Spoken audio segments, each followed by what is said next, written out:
Well, I guess it's my turn to put in my 2 cents about this ridiculously hard yet increasingly desired language. It's interesting, right? That regardless of how tough this language is, the extended cultural spectrum going from ramen to, let's face it, oisora, seems to compensate for it all. And once you decided to embark on a journey to a couple of thousand dragon-shaped characters, the real deal begins. And between the stroke orders, the meaning, the readings, and the rules that pop up out of nowhere every once in a while, you can't help but feel like giving up. I know I did. Now, I'll speak solely from my journey of learning Japanese as a self-learner that had been quite lonely up until recently, because I never had someone to learn Japanese with, and my friends, family, and acquaintances are the farthest away from anything Japanese, except Doraemon. Well, that's a universal value. I think it's as universal as numbers are.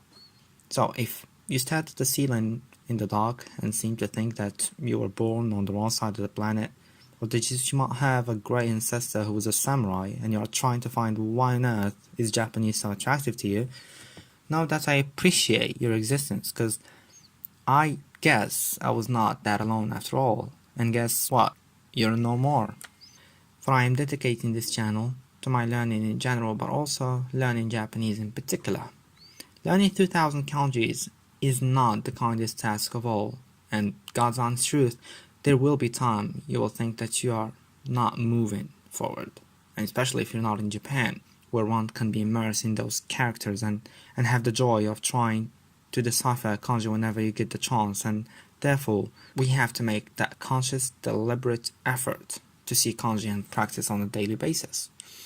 Now, I have decided to deal once and for all with these damn Chinese characters, and for that I dedicate part of this channel, and I have decided that I will study around 25 kanjis every day and share it with you guys. I know it's quite a challenge, but I will do my best to keep my word. As for the longest periods of time, I have been putting this off, and I think that making a video and committing myself to a deadline is what I need to get it over with these kanjis. Now, disclaimer, these videos are based on the Remembering Kanji by Hasek, and will mainly follow that order, but I will alter some of the stories for what I see fitting best. None of the following stories has any actual historical value or any ground of truth. Any party who might feel offended by a story that stereotypes an idea, I know you will find it in your heart to forgive me, for I am but desperate to beat this monster that is kanji. After all, I'm just doing what we men do best, making up stories.